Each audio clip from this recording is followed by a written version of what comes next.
Quem mora em apartamento e paga o condomínio em dia acaba se revoltando com o vizinho que não paga. A princípio, a notícia até que é boa, viu? Segundo o Sindicato Patronal de Condomínios, caiu o número de moradores que estão devendo a taxa no Espírito Santo. Uma das explicações é o endurecimento da lei para quem tem esse tipo de dívida. Mas, ainda assim, muitos síndicos se veem em uma situação complicada, né? Porque não conseguem honrar os compromissos do prédio justamente por causa dos devedores. Esse é o nosso assunto aqui no estúdio com o presidente do sindicato, Ciro Baque Monteiro, e com o advogado tributarista Rafael Alveloz. Bom dia. Obrigada pela presença aqui no Fala Amanhã. Bom, vamos lá. A pessoa sabe que o vizinho está devendo, entra no elevador e fica com aquela cara, né? Dá vontade de falar, dá vontade de espernear, enfim. Eu pago pelo condomínio que o vizinho não paga? Como é que faz isso na administração?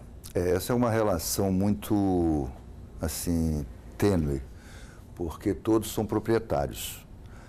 E a relação de condomínio, ela não é uma relação de consumo, é uma relação de despesa. Então, você soma as despesas no final do mês ou quando você faz a previsão anual e você divide pelo número de moradores. Então, se alguém não paga, os outros vão ter que pagar no outro mês. Terão que pagar em algum momento. O que acontece tem havido uma mudança muito importante, muito embora o país esteja em crise, mas o que nós percebemos é que o ano passado nós tivemos muito mais cartas de cobrança, ações nesse mesmo período, do que estamos tendo nesse ano, com uma redução bastante significativa, em torno aí de 25%. A gente tem inclusive os números. Vamos mostrar agora, enquanto o senhor está falando? Olha lá. Perfeito. Vamos ver os números aí na tela. Inadimplência nos condomínios de janeiro a maio. Número de cartas de cobrança enviadas. 2017, 306. 2016, 413, ou seja, houve uma queda de 25,9%. Exatamente. Tem outro dado ali, ó, de janeiro a maio também. Valor dessas cartas de cobrança. Em 2016 era quase R$1 milhão. Em 2017 baixou para R$854 mil, uma queda de 14% em média. E também o número de acordos finalizados. Em 2016, 59, em 2017, 24, uma queda de 59%. Tem mais, vamos lá, os valores desses acordos, vamos ver. Também em 2016 era mais de R$290 mil, em 2017, 51 mil, queda de 82%. O número de ações protocoladas este ano é de 29, se comparado a 2016, 36, queda de 19%. E os valores dessas ações protocoladas de 2016, 171 mil, em 2017, 155 mil, queda também de quase 10%. Interessante ver esses dados, né? A gente pode explicar esses dados caindo por conta da lei que ficou mais rígida? O que mudou? Andressa, é um dos fatores. O novo Código de Processo Civil, ele modificou a forma de cobrança da dívida de condomínio. A cobrança da dívida de condomínio era através de um processo de conhecimento, um processo muito lento. E agora, com o novo Código de Processo Civil, passou a ser um processo de execução. Ou seja, o síndico, o condomínio executa o devedor, intimando através de uma ação para pagar em 3 dias aquela dívida. Ou seja, recebeu a cartinha, você tem 3 dias para pagar. Depois o ajuizamento da ação, sim. Se não pagou em 3 dias, não pagou em 3 dias, o próprio imóvel pode ser já indicado para fins de penhora e, em último caso, ir para leilão esse imóvel para pagar aquela dívida de condomínio.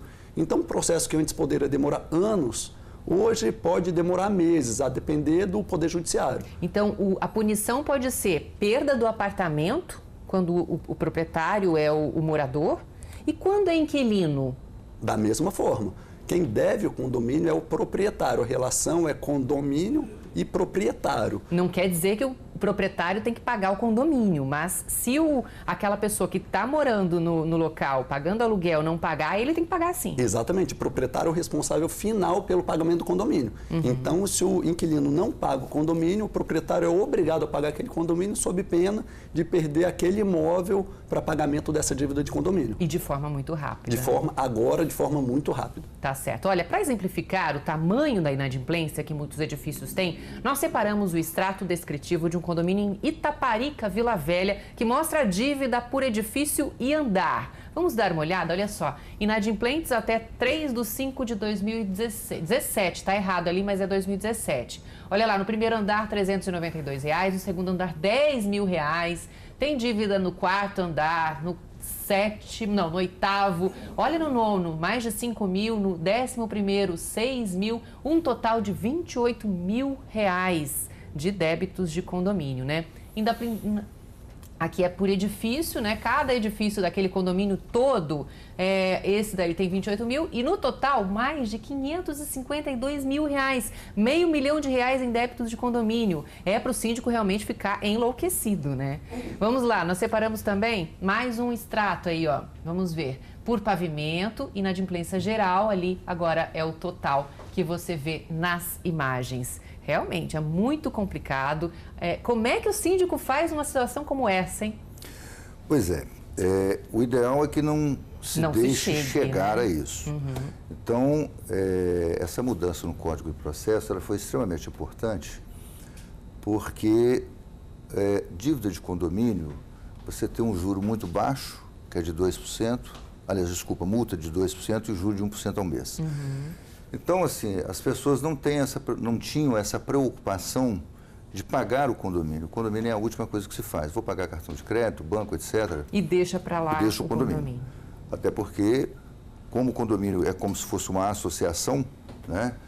O que eu atender para um, vou atender para os demais. Então, eu tenho serviço de portaria, elevador, etc. E aí, a pessoa não tinha essa preocupação.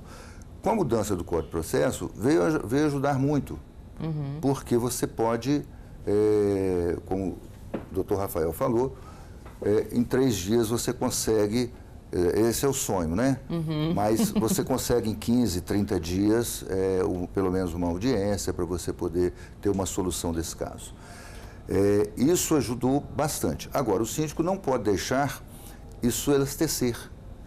Tá? Não deixar esse ponto que nós mostramos ali, tem que cobrar rápido. Naturalmente que ali deve ter dívida de 3, 4, 5 anos. Uhum. Exatamente. E por isso chegou a esse ponto. Por isso chegou a esse ponto. Bom, a nossa discussão está muito boa. Eu gostaria de continuar aqui no programa, mas nosso tempo é curto. Eu quero convidar vocês a participar de uma entrevista ao vivo no Facebook logo depois do programa, que é daqui a pouquinho. Você que está em casa, fica ligado que a gente volta a discutir sobre isso, porque está chegando participação aqui aos montes das pessoas que têm dúvidas aí sobre os condomínios, tá? Perfeito. A gente volta daqui a pouquinho, no próximo intervalo a gente volta já.